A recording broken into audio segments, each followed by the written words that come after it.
दिल्लीमध्ये राज ठाकरेंनी शिंदेना पाठिंबा दिलाय। लवचिक भूमिका, व्यक्तिगत फायद्यासाठी नाही असं ट्विट राज ठाकरेंनी केलं। बाळासाहेबांच्या जन्मशताब्दीचं औचित्य साधत राज ठाकरेंनी सूचक ट्विट केलंय। दरम्यान राज ठाकरेंच्या मतावर मला बोलायचं नाही अशी प्रतिक्रिया संजय राऊतांनी दिली आहे। कल्याण डोंबिवली महापालिकेत राज ठाकरेंच्या मनसेनं शिंदेंच्या शिवसेनेला पाठिंबा दिलाय। या पाठिंब्याबद्दल बाळासाहेब ठाकरेंच्या जन्मशताब्दीचं औचित्य साधत राज ठाकरेंनी सूचक ट्विट केलंय। मी एक शब्द आज पुन्हा देतो की आरपार बदललेल्या राजकारणात कधीतरी थोडी लवचिक भूमिका घेतली तर ती माझ्या व्यक्तिगत फायद्यासाठी किंवा स्वार्थासाठी कधीही नसेल। बाळासाहेबांचं मराठी भाषेवर, मराठी प्रांतावर आणि मराठी माणसावर असलेलं जाज्वल्य प्रेम पाहून जे हजारो लाखो लोक त्यांच्यासोबत येत गेले त्यातलाच मी एक आहे। त्यामुळे बाळासाहेब आणि मराठी या दोन शब्दांवरची माझी आणि माझ्या महाराष्ट्र सैनिकांची श्रद्धा, प्रेम तसूभरही कमी होणार नाही असं ट्विट राज ठाकरेंनी केलं। राज ठाकरेंची मनसे आणि उद्धव ठाकरेंच्या शिवसेनेनं कल्याण डोंबिवली महानगरपालिकेची निवडणूक युतीत लढवली होती।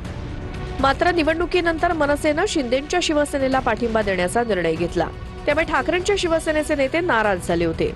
ही नाराजी लक्षात घेऊनच राज ठाकरेंनी हे ट्विट करत एक प्रकारे स्पष्टीकरण दिल्याचं बोललं जात आहे। राज ठाकरे हे एका पक्षाचे प्रमुख आहेत,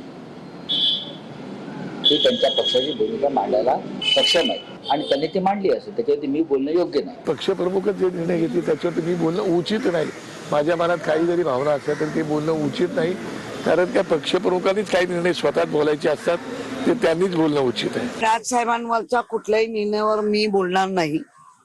राजकारणात लवचिकता नक्की असावी, पण त्या लवचिकतेमध्ये काही तुटणार नाही ना ह्याची काळजी असावी। महाराष्ट्राचे संस्कार संस्कृती अशीच आहे की सर्वांनी एकत्र येऊन राज्य पुढे नेलं पाहिजे, राज्याच्या विकासाकरता सर्वांनी एकत्र आलं पाहिजे, हेच या महाराष्ट्राला अभिप्रेत आहे। ज्याची त्याची भूमिका लवचिक आहे, टणक आहे, मनक आहे, मला काही माहित नाही। भूमिका प्रत्येकाला वेगळी वेगळी घेता येते। आता त्यांचा व्यक्तिगत तो प्रश्न आहे, त्यांनी कशी भूमिका घ्यावी आणि कोणत्या भूमिकेमुळे त्यांना फायदा होतो हा त्यांचा विषय। राज ठाकरेंनी कल्याण डोंबिवलीत शिंदेंच्या शिवसेनेला पाठिंबा दिला असला तरी भाजपही सत्तेपासून दूर राहणार नाही असं शिंदेंनी म्हटलंय। मनसेने त्या भागातल्या विकासासाठी शिवसेनेला पाठिंबा दिलेला आहे। भारतीय जनता पक्ष आणि शिवसेना असं कुठेतरी एकामेकापासून सत्तेमध्ये लांब राहणार हा विषय नाही। त्यांचा पाठिंबा आम्हाला नेहमीच असतो। गेल्या 8 वर्षापूर्वी झालेल्या ठाणे महापालिकेच्या निवडणुकीमध्ये सुद्धा मनसेच्या प्रमुखांनी आम्हाला पाठिंबा दिलाच होता। मला वाटतं तिथला स्थानिक लेवलला काय निर्णय झाला हे माहिती नाही।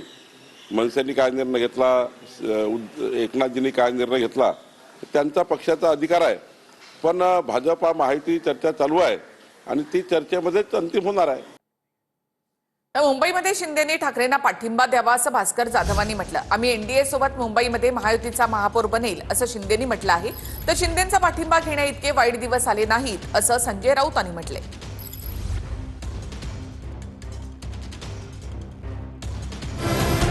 मुंबई महापालिकेमध्ये महापौर निवडीसाठी शिंदेंनी उद्धव ठाकरेंना पाठिंबा द्यावा असं वक्तव्य भास्कर जाधवांनी केलं। शिंदे बाळासाहेबांना मानत असतील तर ते उद्धव ठाकरेंना पाठिंबा देतील असं जाधव म्हणाले। संजय राऊतांनी मात्र शिंदेंचा पाठिंबा घेणार नाही असं सांगितल्यामुळे ठाकरेंच्या शिवसेनेमधल्या नेत्यांमध्येच मतभेद आहेत का असा प्रश्न निर्माण झाला। शिंदेंनी मात्र मुंबईत महायुतीचाच महापौर बनेल असं म्हटलंय। महापौर निवड करण्याकरता एकनाथरावांनी उद्धव साहेबांना पाठिंबा दिला पाहिजे। शिंदेचा पण महापौर होऊ शकतो, शिंदेच्या शिवसेनेचा पण महापौर होऊ शकतो। मी पुन्हा सांगतोय की उद्धव बाळासाहेब ठाकरेंचा महापौर करण्याकरता एकनाथ शिंदेनी पाठिंबा दिला पाहिजे।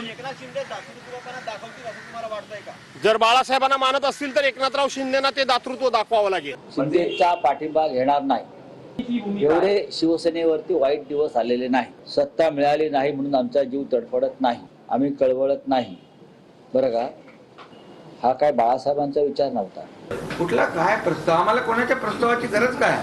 इथे शिवसेना भाजप युतीचा महापौर महायुतीचा होतोय मुंबईमध्ये। भारतीय जनता पक्ष आणि शिवसेना ही आताची युती नाहीये, ही बाळासाहेब, अटलजी, अडवाणीजींच्या काळातली आहे। आज एनडीए मध्ये आम्ही सोबत आहोत, महायुतीमध्ये सोबत आहोत, त्यामुळे विचारधारेबरोबर आम्ही जाणार। शिंदे आणि ठाकरे एकत्र येण्याच्या शक्यता दोन्ही बाजूच्या प्रमुख नेत्यांनी फेटाळल्या असल्या तरी मंत्री गुलाबराव पाटलांनी मात्र भुवया उंचावणारं वक्तव्य केलंय। राजकारणामध्ये काहीही होऊ शकतं असं गुलाबराव पाटील यांनी म्हटलंय। हे बघा, आता ते दोघं जण एकत्र आलेले, त्याला काय प्रत्येकाचा विचार आहे, कोणी कोणाबरोबर एकत्र, राजकारणामध्ये काहीच सांगता येत नाही कोण कधी कोणाबरोबर जाईल। त्यामुळे भविष्यवाणी मी काही सांगू शकत नाही। आपण बघताय MIM आता कोणाबरोबर युती करते, अमुक पक्ष त्याच्यावर युती करतोय, टमुक पक्ष याच्यावर युती करतोय। त्यामुळे राजकारणामध्ये असं काही कन्फर्म सांगू शकत नाही म्हणून की मैं इसके साथ ही रहूंगा। शिवसेना होतील का एकत्र? हा, शिवसेना होऊन जातील एकत्र? आणि मी सांगितलं राजकारणात काही होते। मुंबईमध्ये सुद्धा मनसेचा पाठिंबा घेणार का या प्रश्नावर एकनाथ शिंदेंनी प्रतिक्रिया दिली। मुंबई, ठाणे, कल्याण, डोंबिवली, नवी मुंबईमध्ये महायुतीचा महापौर होणार आहे।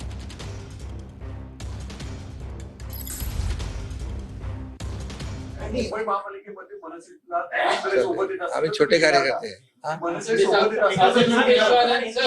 अरे बाबा, जर आणि तर तुम्ही आता काय त्याच्यावर बोला, कुठला काय प्रस्ताव, आम्हाला कोणाच्या प्रस्तावाची गरज काय? इथे शिवसेना भाजप युतीचा महापौर महायुतीचा होतोय मुंबईमध्ये। मुंबईत काय, मग ठाणे असेल, कल्याण डोंबिवली असेल, उल्हासनगर असेल, नवी आपली नव्या मुंबईत पण शिवसेना भाजप सत्तेमध्ये आहे, ते दुसरं कोण आहे?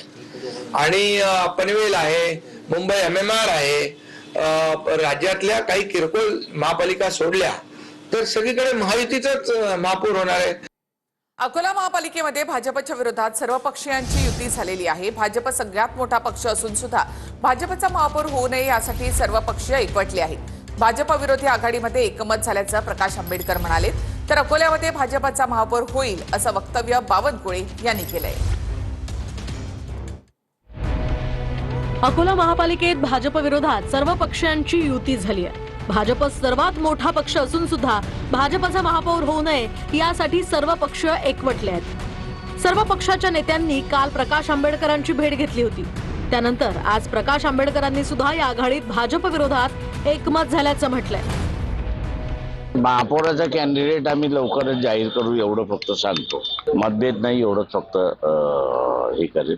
त्या किरकोळ ऍडजस्टमेंट झाल्या की आम्ही सगळंच 5 वर्षाचा आमचा कारभार कसा असणार तो जाहीर करू त्याच्यामध्ये। भारतीय जनता पार्टी 38 घेऊन सर्वात मोठा पक्ष आहे आणि त्यामुळे भाजपाचाच महापौर होईल। तो ट्रॅप असतो, त्या ट्रॅपमध्ये ते बघतात कोणी फसते का, परंतु मला तरी वाटतं की आजच्या तारखेत त्यांच्याकडे 38च्या वर संख्याबळ नाही। आज बसणार आपण, अद्यापर्यंत वेळ तारीख अद्यापर्यंत कळवल्यानंतर बैठक। अकोला महापालिकेत एकूण 80 जागा आहेत, त्यामुळे बहुमताचा आकडा 41 इतका आहे।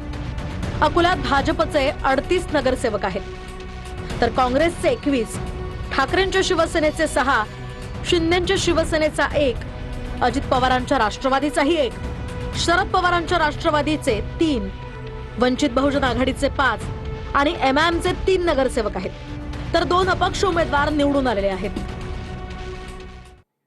महाराष्ट्र सदन घोटाळा प्रकरणामध्ये छगन भुजबळ यांना मोठा दिलासा मिळालाय। एसीबी नंतर आता ईडीच्या केसमध्ये सुद्धा भुजबळांची निर्दोष मुक्तता झाली। भुजबळ आणि इतरांनी निर्दोष मुक्ततेसाठी केलेला अर्ज कोर्टाकडून मंजूर करण्यात आलाय। महाराष्ट्र सदन घोटाळ्यात मंत्री छगन भुजबळ यांची ईडीच्या केसमध्येही निर्दोष मुक्तता करण्यात आली आहे। याआधी एसीबीच्या केसमध्ये भुजबळ यांची निर्दोष मुक्तता करण्यात आली होती। छगन भुजबळ यांना हा मोठा दिलासा मानला जातोय। दिल्लीतील महाराष्ट्र सदनाच्या बांधकामादरम्यान मोठा घोटाळा केल्याचा आरोप भुजबळांवर होता। कामात अनियमितता, लाच आणि मनी लॉन्ड्रिंगचे आरोप भुजबळांवर होते। या प्रकरणात भुजबळ 2 वर्षाहून जास्त काळ तुरुंगात होते। 2021 मध्ये मुंबई सत्र न्यायालयानं भुजबळांना एसीबीच्या केसमध्ये दोषमुक्त केलं होतं। आता ईडीच्या केसमध्येही भुजबळांची निर्दोष मुक्तता करण्यात आली आहे। साताऱ्यातल्या फलटणमध्ये अनैतिक संबंधातून तरुणाची हत्या करण्यात आली। पहिला प्रियकर आणि नवऱ्याच्या मदतीने तरुणीनेच हत्या केली। सतीश दडस असं हत्या झालेल्या तरुणाचं नाव आहे। महिलेसह प्रियकर आणि नवऱ्याला पोलिसांनी अटक केली आहे। संपूर्ण खुनाचा छडा लावून यामधील जे 2 आरोपी आहेत आणि एक महिला आरोपी, या तिन्ही आरोपींना या ठिकाणावरती अटक करण्यात आलेला आहे। सदरचा जो गुन्हा हा अनैतिक संबंध, यातील आरोपी असणारा जो व्यक्ती आहे त्याची पत्नी आणि तिचा प्रियकर या दोघांनी मिळून, या पत्नीच्या साह्यानं, या महिलेच्या साह्यानं या तिघांनी मिळून हा खून केल्याचं या तपासामध्ये निष्पन्न झालेला आहे। मयताचं जे शव आहे ते शवविच्छेदनासाठी ससून रुग्णालय पुणे या ठिकाणी पाठवलेलं आहे आणि त्या अनुषंगानं अधिकचा तांत्रिक व वैज्ञानिक पुरावा गोळा करून खुनाचा तपास चालू आहे. बदलापूर अत्याचार प्रकरणातील आरोपीला 27 जानेवारी पर्यंत पोलीस कोठडी देण्यात आली आहे. आरोपीला कल्याण सत्र न्यायालयात हजर करण्यात आलं होतं. स्कूल व्हॅन चालकाकडनं 4 वर्ष चिमुकलीवर अत्याचाराचा प्रयत्न करण्यात आलाय. जी काही दुर्दैवी घटना झालेली आहे त्याची माहिती विभागाच्या वतीने घेण्यात आलेली आहे. ते जो काही नराधम आहे त्याला पोलिसांनी त्या ठिकाणी ताब्यात घेतलेला आहे आणि कठोरात कठोर कारवाई त्या ठिकाणी त्या नराधमावर केली जाईल. लहान बालकांच्या संदर्भामध्ये जर अशा दुर्दैवी घटना घडत असतील तर त्याला एक कायद्याच्याच माध्यमातून फास्ट ट्रॅकवर ही केस चालवली जावी आणि अशा नराधमांना फाशीची शिक्षा झाली पाहिजे. ची घटना समजल्यानंतर मी तातडीने या घटनेचे तपास अधिकारी आणि PI किशोर शिंदे यांच्याशी संपर्क साधला. त्यांनी या घटनेमध्ये सविस्तर माहिती दिली. संबंधित आरोपीवरती गुन्हा दाखल तातडीने करण्यात आला. आरोपीला अटकसुद्धा करण्यात आली. या संपूर्ण यंत्रणेची चौकशी कालपासून सुरू झालेली आहे. मुलीची मेडिकल तपासणी सुरू होती. त्याचबरोबर या शाळेमध्ये सुद्धा जाऊन शाळा त्यांना शासकीय परवानगी आहे, खाजगी आहे, कोणाच्या अंतर्गत चालवली जाते, कोणती संस्था घेते, हे संपूर्ण माहिती ही दुपारपर्यंत आपल्यापर्यंत मिळेल. बदलापूरची घटना प्रचंड गंभीर होती. त्यावर सरकारने तात्काळ दखल घेऊन ज्या क्रूर कर्मावर कारवाई केली. आता जो काही क्रूर कर्म असेल त्याच्यावरही सरकार म्हणून जे काही आमची ॲक्शन आहे त्याला सुटू नये, त्याच्यात अंतिम त्याला शिक्षा व्हावी, त्याला शासन व्हावं याकरता पोलीस आपलं काम करेल. पण निश्चितपणे घटना दुर्दैवी आहे. शिक्षण विभागाकडून देखील सूचना देण्यात आल्या होत्या की ज्या देखील स्कूल व्हॅन आहेत त्याच्यामध्ये एक महिला कर्मचारी त्या ठिकाणी असावी जेणेकरून विद्यार्थ्यांना, विशेष करून आमच्या विद्यार्थिनींना एक सुरक्षा मिळेल. परंतु याची अंमलबजावणी त्या ठिकाणी झालेली दिसत नाही. तो दोन्ही विभागाकडनं, गृह विभाग आणि शालेय शिक्षण विभागाकडनं सखोल चौकशी ह्या प्रकरणाची करण्यात येईल. संबंधित शाळेवरही प्रशासनावर कारवाई होईल, कारण की नियम आखून दिले तरीही मदतनीस नाही त्या स्कूल व्हॅनमध्ये. शिक्षण विभागानं ऑलरेडी त्या ठिकाणी नियम आखून दिलेले आहे आणि ह्या नियमाची पायमल्ली जर का होत असेल तर निश्चितपणे त्या शाळेवर देखील कारवाई करण्यात येईल. मंत्री भरत गोगावलेंचा मुलगा विकास गोगावले महाड पोलिसांसमोर शरण आलाय. हायकोर्टाच्या आदेशानंतर विकास गोगावले महाड शहर पोलीस ठाण्यामध्ये हजर झाला. नगरपालिका निवडणुकीवेळी गोगावले तटकरे समर्थकांचा राड्याचं हे प्रकरण आहे. विकास गोगावलेंना माणगाव सत्र न्यायालयामध्ये हजर करण्यात येणार आहे.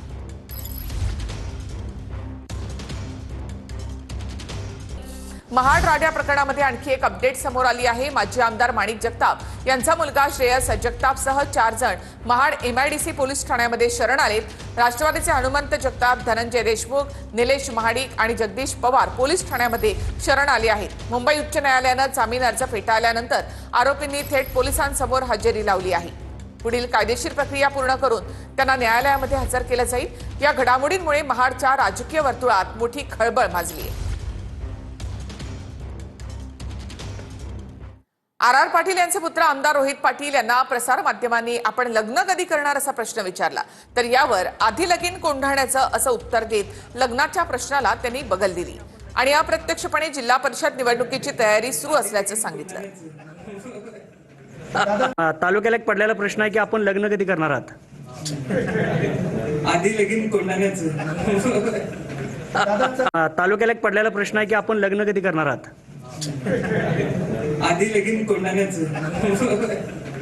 आणखी एक महत्त्वाची बातमी. पुणे ग्रँड टूर आंतरराष्ट्रीय सायकलिंग स्पर्धेवरून आनंद दवे यांनी टीका केली आहे. ग्रँड टूरने पुण्याची ग्रँड वाट लावली असं आनंद दवे यांनी म्हटलेलं आहे. पुढे स्पर्धा घेतल्यास रस्त्यावर उतरून बंद पाडू असा इशारा आनंद दवे यांनी दिलेला आहे. पुण्यातल्या एकही रस्त्यावर कुठल्या मुलांना शाळेत जाता येत नाहीये, हॉस्पिटलला पेशंटला जाता येत नाहीये, महिलांना भाज्या घेता येत नाहीये, ऑफिसला जाता येत नाहीये. ही अशी कशी ग्रँड टूर तुम्ही करता तुमच्या आर्थिक फायद्यासाठी? एवढी जर हौस असेल ना रात्रीच्या रस्त्यात करा, रात्री त्या टूर काढत बसा, दिवसा चालणार नाही. पुढच्या वर्षी ह्या टूरला सक्तीचा विरोध असेल. शर्यतीला सायकली थांबवू, सायकली पंक्चर काढू, गरज पडले तर आणखी काय करायचं ते करू. पण हिंदू महासभा म्हणून सांगतो, पुढच्या वर्षी पुण्याच्या ग्रँड टूर जर आयोजित केली आम्ही त्याला विरोध करू.